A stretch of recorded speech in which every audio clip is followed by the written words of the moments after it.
maintenant, on va passer à notre dernier conférencier avant la pause midi, Roman Malo et Louis de Villaine. Alors, Roman Malo est au doctorat en psychologie clinique, psychologue clinicien et psychothérapeute intéressé par la transdisciplinarité sous la direction de Didier Assier, Yannick Prier et Samuel Bulto. Il réalise sa thèse entre Angers et Nantes. L'objet de sa thèse est de pouvoir modéliser et mieux comprendre des processus cognitifs complexes en utilisant des données issues de méthodologies mixtes au croisement des données objectives, troisième personne, et subjectives, première personne et questionnaire. Son travail regroupe donc à la fois une réflexion sur les modifications des paradigmes de référence dans le domaine de la santé mentale et des réflexions méthodologiques sur la collecte de données dans une perspective écologique de mesure des fonctions psychiques, comme la flexibilité psychologique. Quant à lui, Louis de Villaine est doctorant en sociologie au laboratoire PACT sous la direction de Thomas Reverdy et en collaboration avec Thierry Ménissier, directeur scientifique de la chaire éthique et IA à l'Université de Grenoble en France. Titulaire d'un diplôme d'ingénieur en traitement des données et du signal et d'un master en philosophie des sciences centré autour de la notion d'explicabilité en apprentissage machine, son travail s'est toujours tourné autour de l'IA d'un point de vue technique, puis épistémologique, et désormais sociologique. L'objet de sa thèse est d'étudier la nature sociale des algorithmes d'IA, c'est-à-dire la part de subjectivité introduite par les concepteurs et conceptrices au moment de construire l'algorithme et les conséquences de celle-ci sur l'utilisateur final. Roman et Louis, je vous laisse la parole. Merci beaucoup. Merci. Bonjour. Allez, je vais présenter peut-être le PowerPoint. Ça pourrait être un bon début.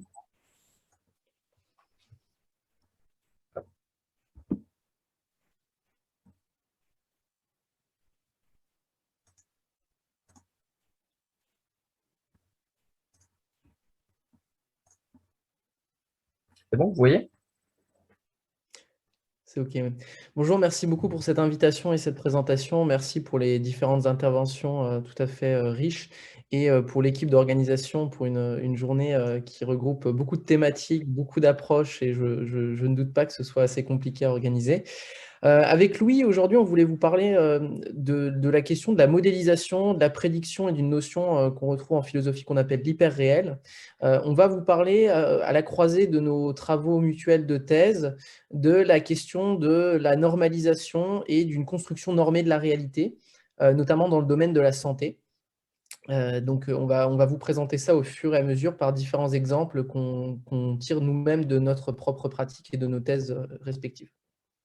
Alors, on vous laisse présenter, mais on a été présenté de manière très brillante, très exhaustive, donc on ne va pas élaborer là-dessus. Juste pour vous dire que nous, la simulation, au travers de notre réflexion, on la voit comme, plutôt comme un outil de la science, plutôt que d'un point de vue de l'agentivité morale virtuelle.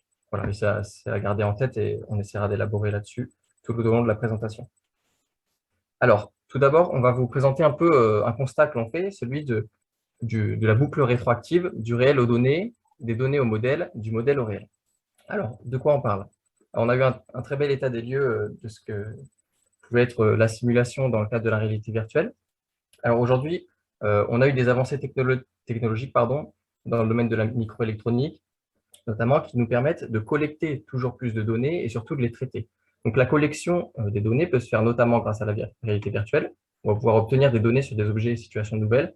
Par exemple, une situation d'incendie, c'est difficile de faire une expérience, de mettre quelqu'un dans un incendie et regarder comment il va réagir, mais avec la réalité virtuelle, on a la possibilité de le faire.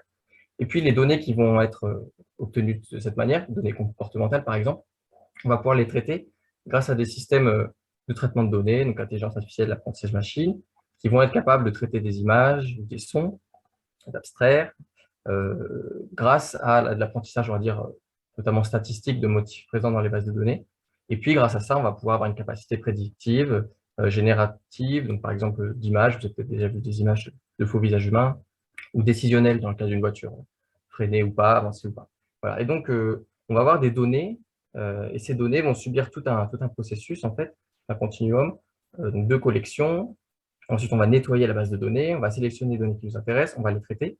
Et en fait, on a à chaque moment, si vous voulez, la vie de la donnée, des actions qu'on va pouvoir qualifier de subjectives, une action humaine, qui vont pouvoir faire sens de ces données et les utiliser d'une manière pratique.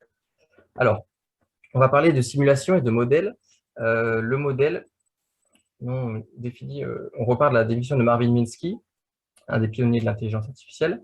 Alors, c'est quoi le modèle? On dit qu'un objet A étoile est un modèle du phénomène A pour un observateur B, si A étoile permet de répondre à des questions que B se pose sur A. Bon, d'accord. Alors, le modèle, c'est quoi? Donc déjà, le modèle, c'est un objet. C'est un objet qui a sa propre essence, si vous voulez, sa propre entité, qui n'est pas toujours une représentation. Et ça, c'est notamment le cas dans l'étude des modèles d'apprentissage machine, qui sont souvent complexes, et si complexes qu'on n'est pas forcément capable de les représenter d'une manière qui soit vraiment, si vous voulez, préhensible par l'humain. Voilà, donc ça peut être un objet complexe. Et puis, très crucial, cet objet, il est issu d'un contexte. Donc, il est relatif à un observateur qui utilise ce modèle et un questionnement que cet observateur a sur un objet. Et on est dans un contexte un peu particulier qui est celui du paradigme de la science agnostique. Alors, il est très bien décrit par Napoletani, Struppa, Panza.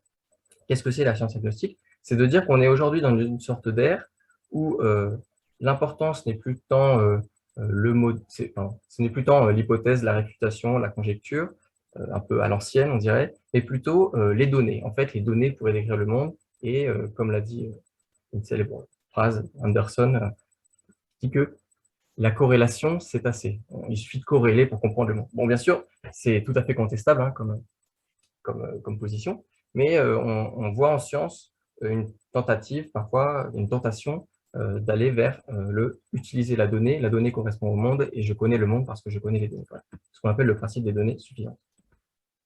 Alors, on va vous présenter quelques exemples tout au long de cette présentation, pour vous donner un peu voilà, du concret. Alors, le mien, c'est celui qui est issu de travaux antérieurs de moi-même quand j'étais jeune étudiant ingénieur. C'est celui du diagnostic automatisé de la dysgraphie. Alors, le principe est simple. Vous voyez qu'il y a une petite feuille. Sur la feuille, on la scotche à une tablette, et puis on fait écrire l'enfant. Et puis, en fait, ce qui se passe, c'est que les écrits de l'enfant sont enregistrés en temps réel. Et pourquoi on fait ça? C'est pour diagnostiquer la dysgraphie. Donc, la dysgraphie, c'est un trouble neuromoteur de l'écriture qui fait que l'enfant écrit mal, il laisse une trace écrite illisible, ce qui n'est pas très pratique pour suivre une scolarité normale. Donc, vous voyez, par exemple, en bas, on a un tracé par un enfant typique. Il a fait un seul trait qui est plutôt net. Et à droite, un tracé par un enfant dysgraphique. Chaque couleur correspond à un nouveau trait. Vous voyez qu'il lève souvent le crayon, il fait des petits traits. Voilà. Et donc, l'idée, c'était, dans ce cadre-là, d'avoir un diagnostic automatisé de la dysgraphie, c'est-à-dire non plus par des ergothérapeutes, mais par une machine. Voilà, je laisse Roman présenter son exemple. Alors moi, dans le cadre de ma thèse doctorale, donc moi en psychologie, on sait de plus en plus que la plupart des psychopathologies ont déjà des signes avant-coureurs avant même le déclenchement des symptômes. C'est-à-dire qu'il existerait notamment des comportements qui pourraient permettre, en quelque sorte, j'aime pas vraiment le terme de prédire, mais qui pourraient présenter des facteurs de risque pour le développement de certaines psychopathologies. Ce qui en fait aujourd'hui tout à fait un intérêt évident dans la prévention notamment des maladies mentales. On sait notamment que si on récupère, si vous voulez, si on a un diagnostic plus tôt dans le processus de soins, en général, le traitement est amélioré. Et donc, on a créé comme ça une cuisine en réalité virtuelle avec le laboratoire de recherche dans lequel je suis, dans lequel on a tout un ensemble d'éléments à faire. Voilà, c'est une scène de vie quotidienne, c'est une cuisine où on a plein de petites étapes à faire. Et on collecte tout un ensemble de données, dont des traces comportementales, qui vont nous permettre d'avoir un petit peu un parcours dans cet environnement. Donc là, je vous en présente deux. Vous avez à gauche le parcours d'un patient qu'on pourrait qualifier de sain. Sain, ça signifie qu'il n'a pas de symptomatologie avérée ou en tout cas qu'il ne présente pas de psychopathologie. Et on a à droite un patient qui présenterait un profil plutôt anxio-dépressif, donc trouble anxieux et dépressif, un épisode dépressif mineur ou majeur. Donc en fait, l'idée de collecter ces données pourrait nous permettre probablement de créer des modèles qui nous permettraient aussi de distinguer parfois des profils à risque qui nous permettraient un traitement plus adapté. Alors finalement, avec Louis, on est arrivé à un constat un peu similaire autour de la question de modéliser finalement ces expériences humaines. Et modéliser, c'est, si vous voulez, ici dans le domaine de la santé, mais finalement, c'est une question plus globale, notamment avec les nouvelles technologies qui nous permettent d'avoir, pour une science de la donnée, encore plus de données. Alors, on a essayé de vous décrire un petit peu cette idée d'un réel qui va jusqu'à un modèle. Alors, on va essayer de l'expliquer assez facilement, mais on pourrait considérer qu'on s'inscrit tous dans une sorte de contexte réel qui correspondrait, si on ne vit pas dans une simulation, à tout ce qui nous entoure, l'ensemble des problématiques auxquelles, en tant que chercheur, on essaye de répondre. Parmi ces problématiques, on en identifie certaines qui dépendent de nos domaines de compétences, qu'on va découper en sous-problèmes, qui sont finalement des sous-problèmes qu'on va essayer de traiter, qu'on va essayer d'étudier, et ce notamment en essayant de quantifier, de collecter des données multivariées avec, en fonction de nos domaines de compétences, des comportements, des temps de réaction et en fonction de vos domaines d'expertise. Finalement, ces différentes données, elles vont être traitées, nettoyées, synthétisées dans une sorte de modèle qui est une sorte de représentation parfois assez approximative du réel. Donc, ce modèle permettrait par la suite de prédire certains comportements qui pourraient exister dans le réel. Alors, jusqu'à présent, c'est quelque chose qu'on est habitué à faire, et nous, dans le cadre de nos thèses doctorales et dans vos équipes sans doute de recherche, c'est quelque chose qui est assez classique. Les modèles, finalement, on estime que c'est quelque chose qui a tout à fait un sens et tout à fait un intérêt. Mais on a été assez surpris au fur et à mesure de nos diverses études avec Louis de remarquer une tendance un petit peu générale qui correspond à une sorte de modèle devenu la norme. C'est-à-dire que le réel n'existerait plus vraiment et n'existerait qu'au travers d'une sorte de réel modèle, une sorte de modèle qui aurait remplacé le réel lui-même. C'est-à-dire que le réel n'existerait qu'au travers d'un modèle qui serait devenu plus réel que le réel. C'est-à-dire que toutes ces données collectées permettraient de recréer une sorte de modèle qui se substituerait au réel. Ce qui pose de grosses problématiques qu'on va essayer de développer par la suite, et notamment pour les modélisations suivantes. C'est-à-dire que les modèles suivants et les modélisations suivantes vont se baser non pas seulement sur le réel, mais sur une sorte de réel modèle qui est lui-même déjà une tentative d'approche du réel.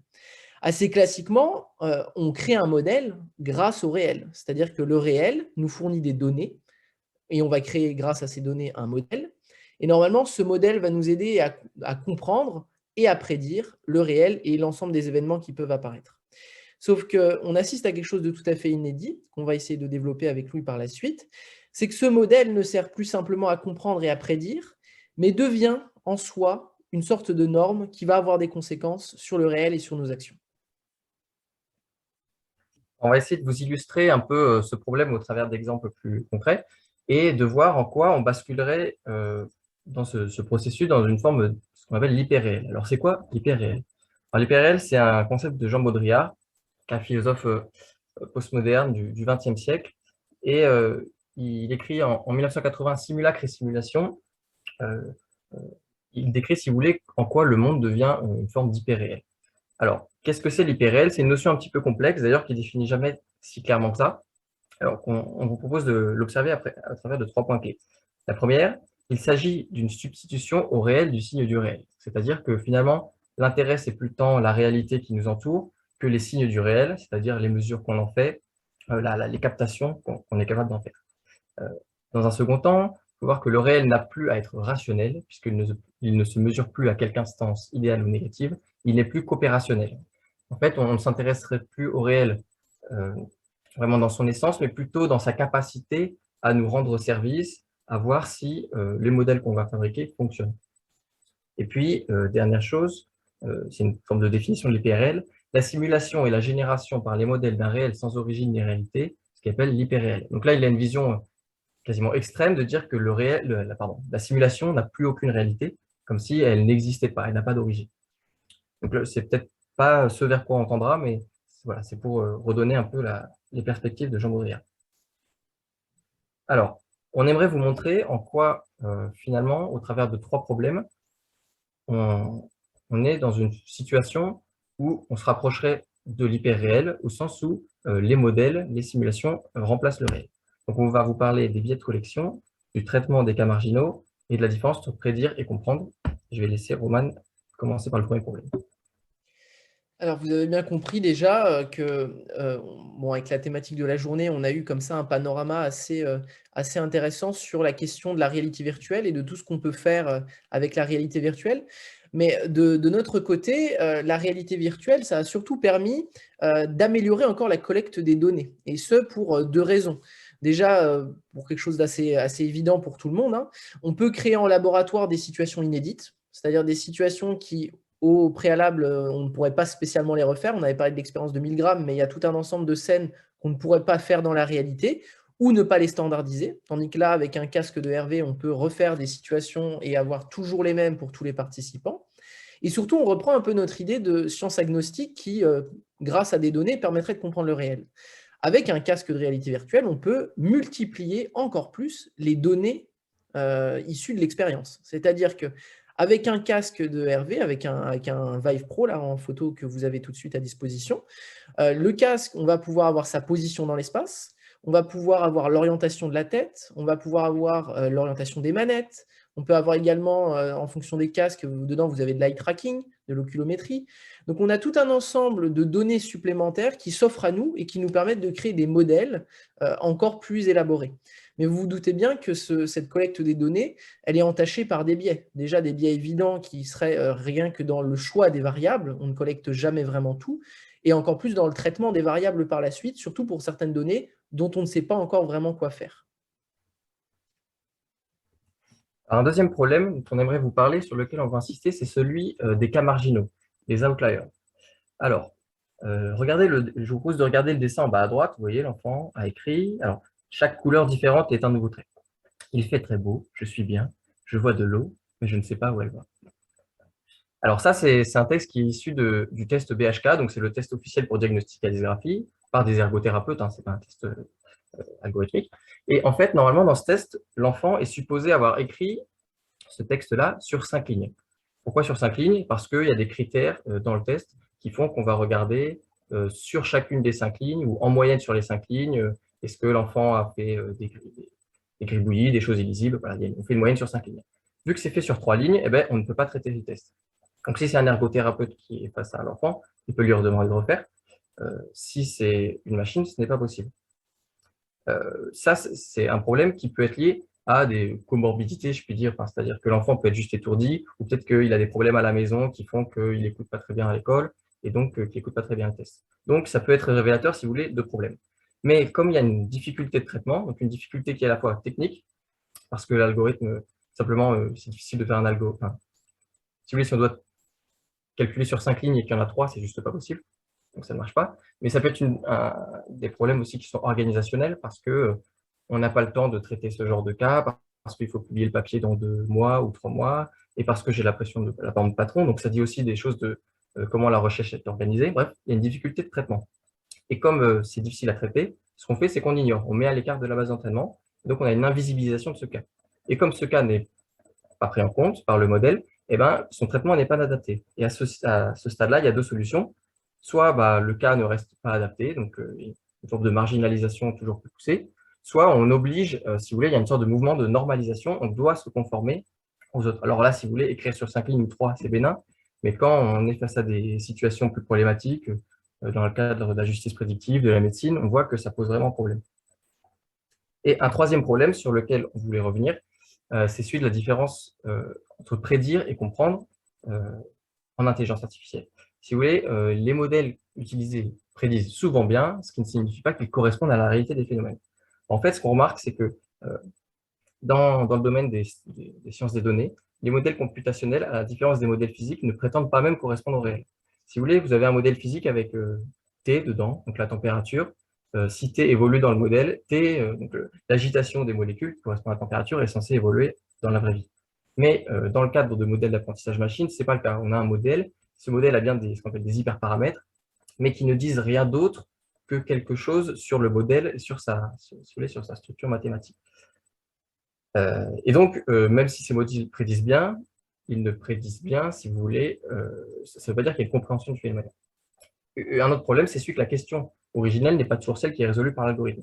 Un exemple, par exemple, c'est des algorithmes de matching de ressources humaines, vous savez, qui doivent associer le meilleur salarié ou la meilleure salariée à la meilleure entreprise, voilà, pour que ça matche bien entre tout le monde. Mais ça veut dire quoi, le meilleur salarié? C'est quoi la meilleure entreprise? On va mettre des variables, on va faire calculer des proximités, des scores de proximité, mais à quoi correspondent-ils? Est-ce qu'ils donnent vraiment une idée de c'est quoi être le meilleur salarié pour une entreprise donnée. Ce qu'on voit en fait, c'est que, bon, il y a un exemple, mais je vais passer dessus. En fait, ce qu'on voit, c'est que on observe vraiment un décalage de la rationalité vers l'opérationnalité. Ce qui est important, c'est pas tant il y a une citation qui est là-dessous. Nous avons ainsi observé un glissement depuis le modèle est explicable vers le modèle marche comme prévu. Donc là, on a un mouvement, si vous voulez, de chercheurs en intelligence artificielle qui ne s'intéressent même pas à savoir si leur modèle a du sens par rapport au phénomène qu'ils étudient, mais simplement de savoir si le modèle marche comme prévu, s'il a une bonne performance de prédiction, par exemple. Et on va voir que ça pose problème d'un point de vue éthique. Et c'est ce qu'on va aborder tout de suite. Alors, ce qu'on veut souligner, c'est qu'il y a vraiment des enjeux éthiques autour de ce dont on est en train de parler, autour de la modélisation et de la simulation. Nous, on veut dire que les concepteurs et conceptrices de dispositifs font face à des décisions qui dépassent le cadre purement technique des modèles. Excusez-moi. En fait, on veut détailler ça au travers de 3 arguments. Le premier, c'est qu'il y a un choix éthique au moment de placer des catégories. Il y a une faute dans cette présentation. Il y a un choix éthique au moment de placer les catégories, notamment, par exemple, en termes de diagnostic. Si vous voulez, quand on doit diagnostiquer des maladies, on a envie d'avoir beaucoup de faux positifs. On a envie de dire, c'est pas grave si on a beaucoup de gens qu'on diagnostique comme étant malades, même s'ils sont pas malades, parce qu'au pire des cas, ils n'ont rien. Alors qu'on n'a pas envie d'avoir beaucoup de faux négatifs, parce que on n'a pas envie d'avoir des gens malades qu'on loupe. Donc, c'est important de placer la frontière au bon endroit. Mais si la personne qui est en train de concevoir son dispositif n'a pas conscience de à quoi va servir son algorithme, et donc de où placer la frontière, eh bien, ça va poser problème. Et ça, c'est directement lié à une seconde tendance préoccupante qui est celle de négliger le choix et l'interprétation de l'indicateur de performance. C'est ce qu'on voit en sciences des données. Alors, je vous donne un exemple. Imaginez que vous baladez dans un pré, vous fermez les yeux, vous mettez la main devant vous, et on a mis dans ce pré 90 moutons et 10 loups. Alors, vous passez la main dans toutes les fourrures, et vous dites, il n'y a que des moutons. Bon, très bien. Si on utilise l'indicateur qu'on appelle la performance, la précision, l'indicateur de performance qui s'appelle la précision, vous allez avoir 90% juste. On dit, ah, 90%, c'est super. Sauf qu'en fait, vous avez complètement occulté l'existence des loups. Et là, vous vous dites, bon, bah, c'est complètement absurde, Louis, ton exemple. Mais il se trouve qu'en sciences des données, dans des revues très publiées, par des auteurs très cités, on trouve ce genre d'indicateur de performance utilisé pour louer les propriétés d'un modèle. Voilà. Ce qui, à notre sens, semble problématique. En fait, il y a le sentiment qu'il y a la prévalence d'une éthique conséquentialiste, c'est-à-dire qui s'intéresse à essayer de maximiser des usages potentiels d'un algorithme, mais sans même savoir, si vous voulez, quels vont être les bienfaits créés par cet algorithme, parce qu'on ne sait pas toujours quelle est sa finalité, ou on n'en a pas toujours conscience. Donc pour nous, il est nécessaire de se poser la question d'à quoi sert le modèle pour agir en conséquence. Louis, il faudrait penser à terminer rapidement. Oui, on a juste une dernière diapo. Je vais essayer de faire vite pour celle-ci.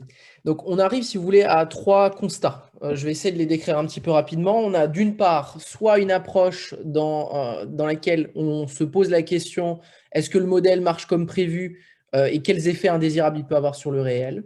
Et s'il n'a pas trop d'effets indésirables, on le garde et on esquive complètement la question éthique. Soit on a la deuxième version qui existe de temps en temps, qui est le modèle, comment a-t-il été construit, quels sont ses biais. S'il n'y a pas trop de biais, on garde le modèle et puis ensuite on l'utilise.